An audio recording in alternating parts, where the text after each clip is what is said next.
saw that, didn't you? A fairly common scene. You can see it in almost every school community in the country. Just go to a high school, and the chances are pretty good if you get there at the right time, that you'll get a first-hand chance to observe some noontime nonsense. My regular job is handling these, and I get along pretty well. The reason I do is because I try to find out what you kids like, and then give it to you. I guess we disc jockeys have to respect our audiences because we can't fool them. To stay in business, we have to stay popular. And to stay popular, we have to stay on the level. So, I'm going to level with you. I'm going to give you a lecture. Let's call it an illustrated lecture, because after all, this is a motion picture. And if we can illustrate things to turn a trick, well, good. Oh, in case you're wondering about me, well, I'll tell you. A couple of visitors stopped in after one of my programs, and they started talking right down my alley. So that's the reason we're here. We're making a film which we hope will play some little part in preventing this noontime nonsense. And we figure with you telling the story, maybe some help. Well, first of all, is the situation as serious as you make it sound? Well, judge for yourself. Here are some figures on accidents involving high school students. And I don't think we have them all. There are other considerations. Kids who are responsible and decent drivers get blamed for the actions of the shot riders. Others get clamped down on by their parents as well as the police, get the cars taken away from them, derided, made fun of, just because of the actions of a few show-offs. You know, these kids you call show-offs and shot riders help pay my salary. I've got to be a little careful about what I do. Besides, I'm afraid I have a little more respect for them than you do. So what if a few kids are going through a phase where they're finding things... Now, wait a minute. We're talking about live. Well, I'm sorry. Of course I want to help you. Only one condition, though.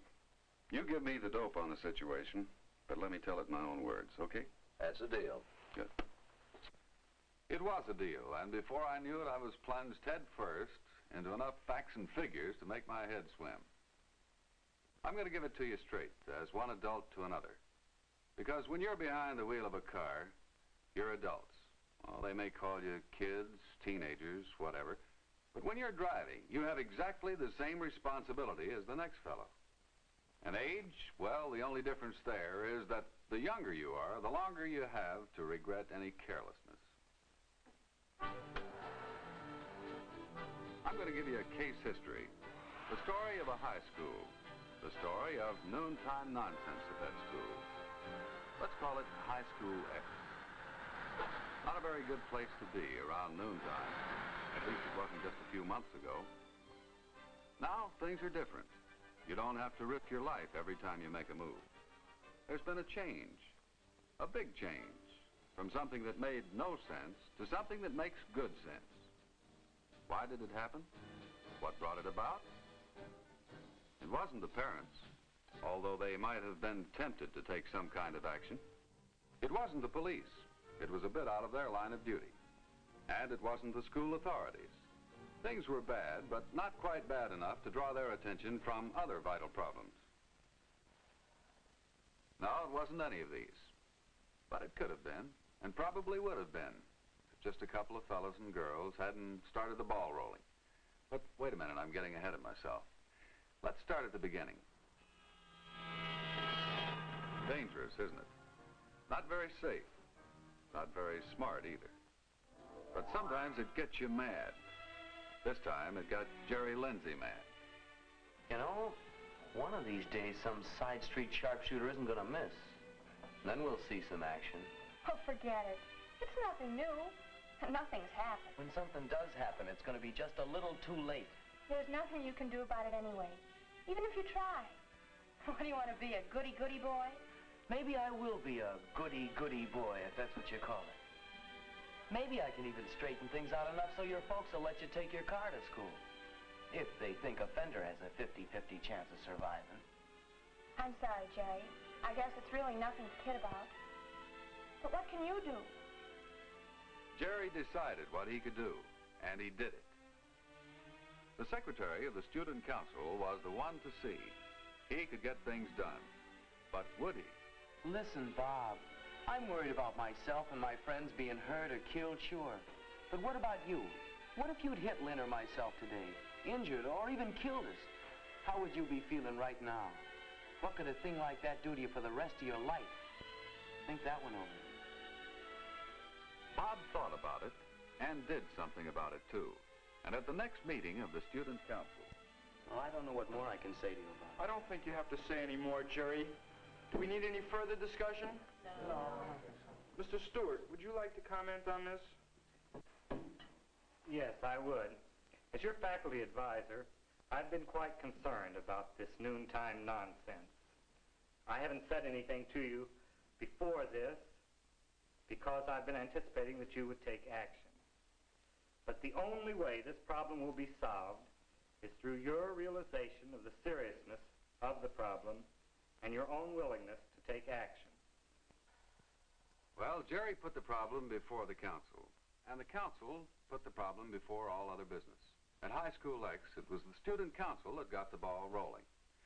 At other schools, a club or a similar group took over the job. Where there was no group, one was formed to tackle the task. In any event, all these groups had to take the same basic steps, that of forming committees. The research committee had the first job. They talked to the police, checked newspapers from all over the country, got literature from their public library and the National Safety Council, as well as the local safety council. In addition, a public relations committee was formed to awaken and keep student interest in the problem, and an activities committee to put in operation any program that the group might decide upon. It's 3 weeks now since our last meeting, and I believe the research group has something to report. It had plenty to report. And before the meeting was over, the council had a pretty good idea of what steps had been taken to solve the problem elsewhere. One of the most common things they found was registration of all cars brought to school. Safety lanes were set up, cars were checked for safety. Shops were set up where students could fix their own cars. Student courts were set up to enforce regulations. Staggered lunch hours helped to prevent some joyriding. It's true, not everything worked, but there were some things that really seemed to work when it came to keeping noontime driving down to a minimum. Some schools showed movies. There were dances, ping pong tournaments, discussion groups, and other recreational activities. This is it then. 1, a recreation program at noon with movies or dancing. 2, special permits required for all cars driven during the noon hour. 3, safety lane inspection with safety stickers required for all cars.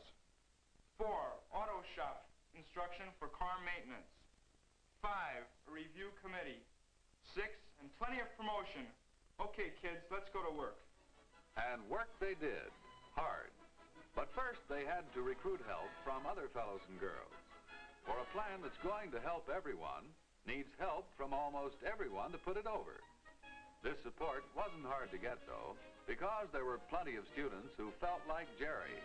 Now they were glad to get the chance to do something about it. Movies were obtained through school authorities and shown at noon. On other days, dances were held in the gym as part of the noontime recreation program. Some of the fellows and girls found to their surprise that gliding to good music on rubber heels beats screeching around sharp turns on rubber wheels.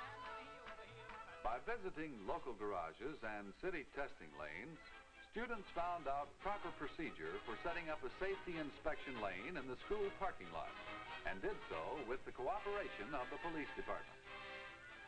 Cars didn't just get safety stickers, they had to earn them. When a car was judged safe, it got a sticker. No car without a safety sticker could be brought to school, and the driver had to have a pretty good reason for doing so. But to drive at noon required a special permit. It became pretty tough for careless drivers to flaunt the safety rules. The auto shop was a big success. It gave many fellows a chance to learn more about their cars. Mr. Stewart, on the basis of his past experience, was selected to teach the class in driving. All right, Bob, who has the right-of-way? As you put it, Mr. Stewart, whenever there's any doubt, always give it to the other fellow. Oh, sure, there were still some offenders. But a student review committee was formed, and in those few cases where repeated warnings failed to bring the proper results, members of the faculty willingly cooperated. Now, if you have to show off, there are ways of doing it other than peeling and wheeling around the parking lots and streets during noontime. Now, we're going to suspend your driving permit for 3 weeks. But if this happens again, we'll have to revoke it for the remainder of the school year. The plan got lots of promotion, too. How's this for next week? Up to your usual standard, Jeannie. Thanks. The student paper and even the local town newspapers kept getting material which kept enthusiasm in the noontime driving program at a high pitch.